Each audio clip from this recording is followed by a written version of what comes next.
So, in breaking news, conflict between India and Pakistan just escalated when India struck Pakistan and Pakistani Kashmir late Wednesday, killing 26 civilians and injuring 46. So, I'm going to pull up some of these headlines here.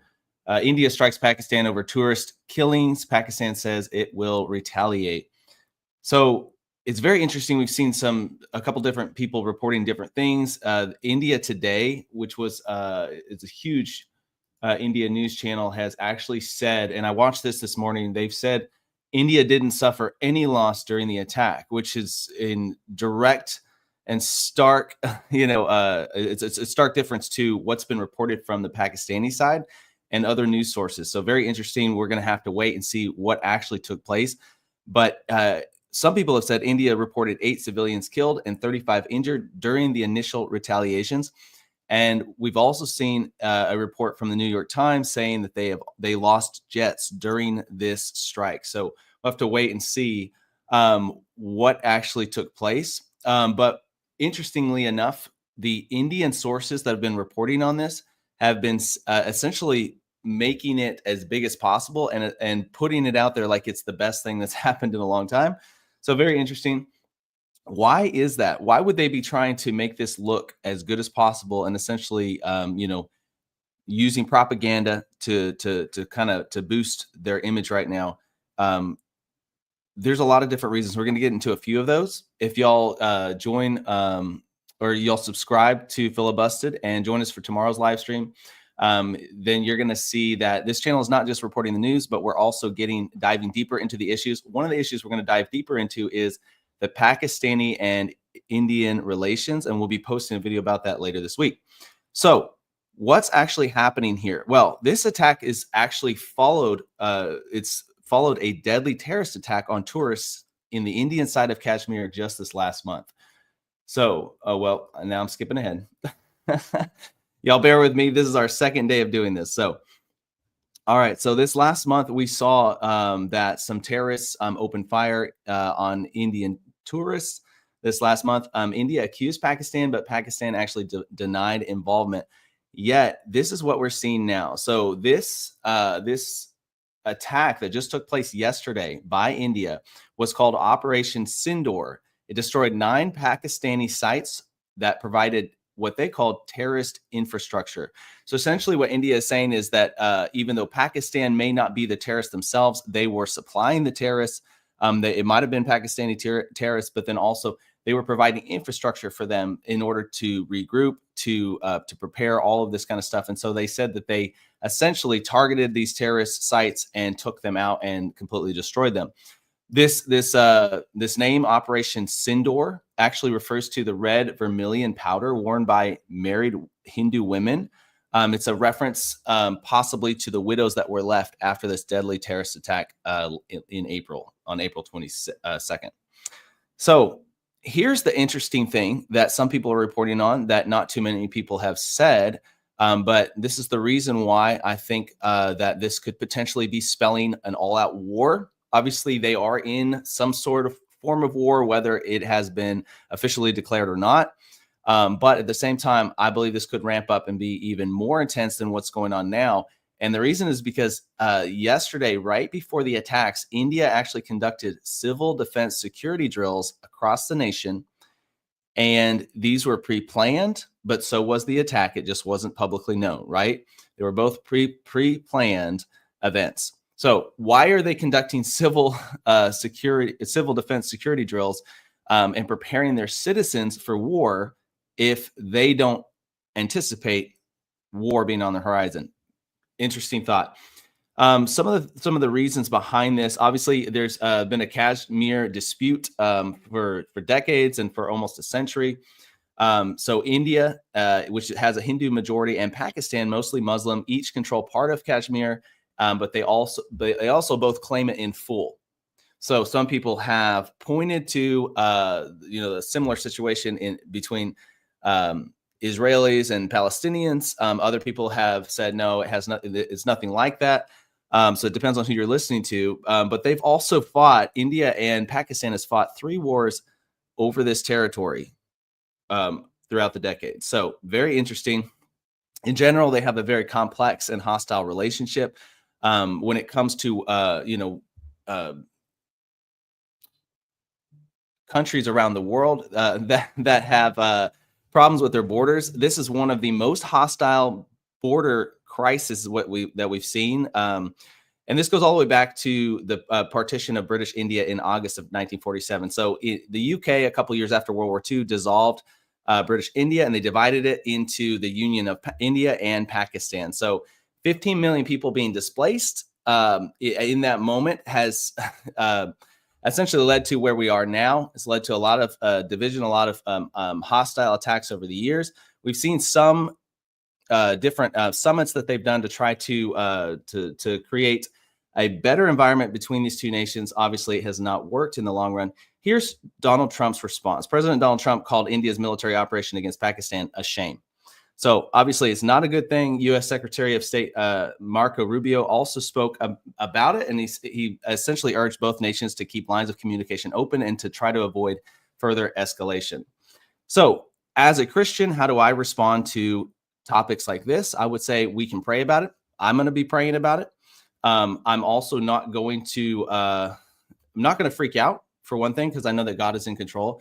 But here's another thought: is when I see things like this happening, and you see this long stretch of hostile relations between two nations, it kind of acts as a metaphor for relationships in my own life. Obviously not being deadly like this. So that's a very sad aspect of this. But it just goes to show, like, when forgiveness does not come into play, and when brotherly love is nowhere to be found, things are just going to get worse and worse and worse. So some of those basic core Christian beliefs actually could really help during a time like this and a crisis like this. So other topics, let's move on. Y'all can tell I'm not super great at this yet, but I'm going to get better as we go. All right. So other topics, the Papal conclave is officially starting as we're speaking. 133 cardinals have entered St. Peter's Basilica to hold the final mass before starting the election of the new Pope.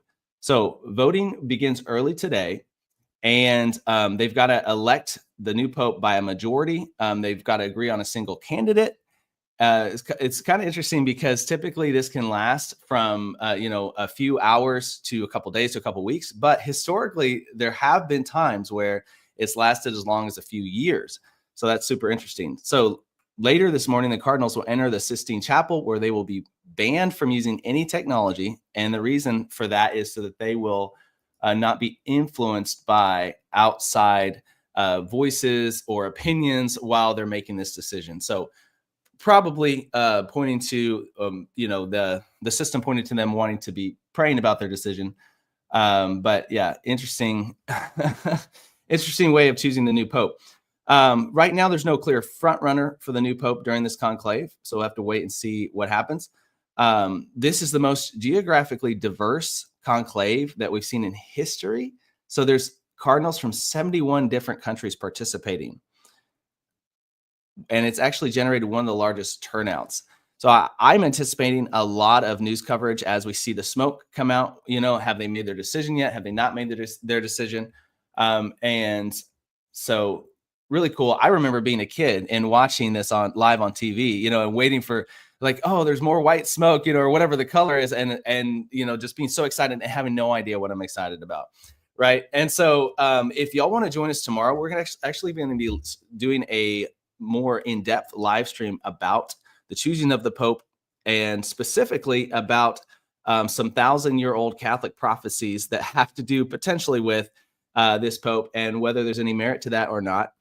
So if y'all want to join us for that, that's going to be tomorrow, 9:30 a.m. Central U.S. time, and you can hear some of our theories on some of that stuff. So we'll also be doing another 9 a.m.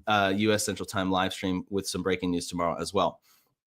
So moving on Tuesday, May 6th, the U.S. Supreme Court ruled to allow President Donald Trump's ban on transgender military personnel to proceed.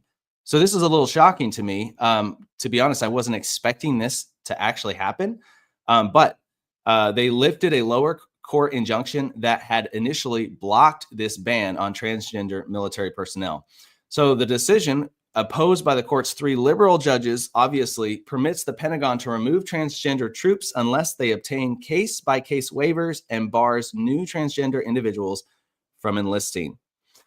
So the ruling is actually a significant victory for Trump, who has prioritized rolling back transgender rights in his second term, specifically and in the military.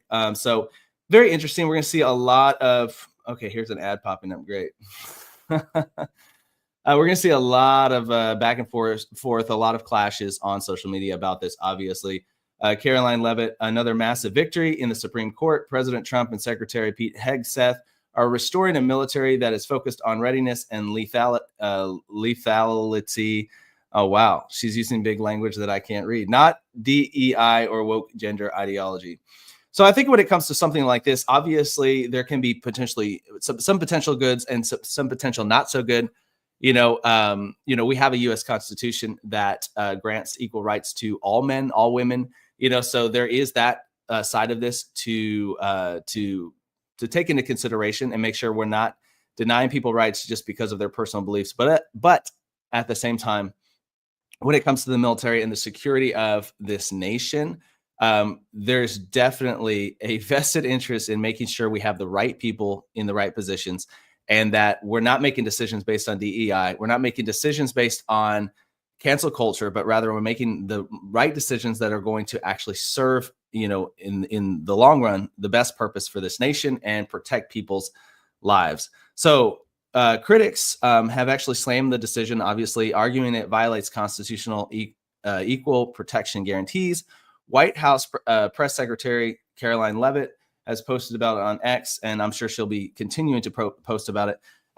Interesting, she used the phrase woke gender ideology. Obviously, we've seen that infiltrate our culture in a lot of major ways over the last couple decades.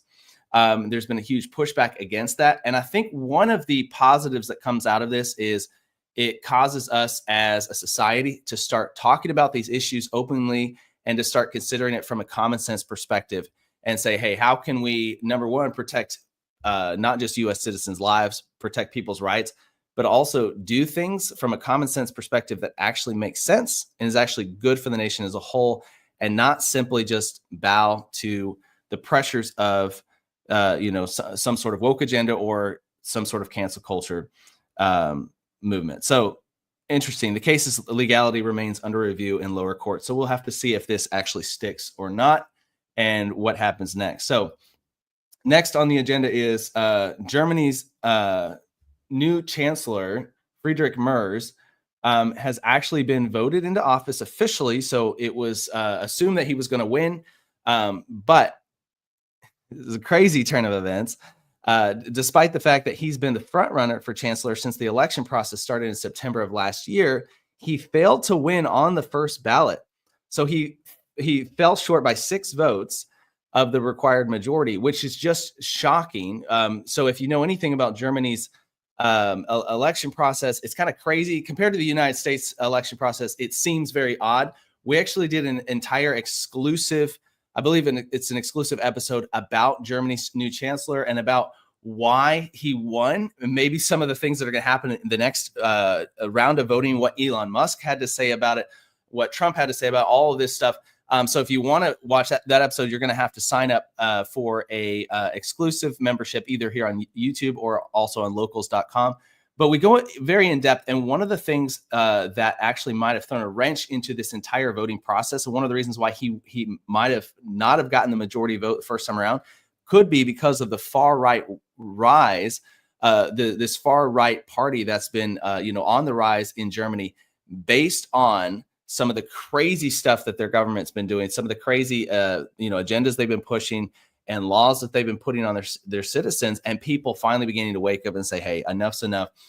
So he might not have won that first round, because we might have seen some of the people in the far right choose not to vote for him simply because he has said and his party has declared that they are not going to work with the far right, and they're a little bit more to the middle. They're kind of middle right. So it's kind of interesting that we've got this huge just split happening with the conservatives in Germany.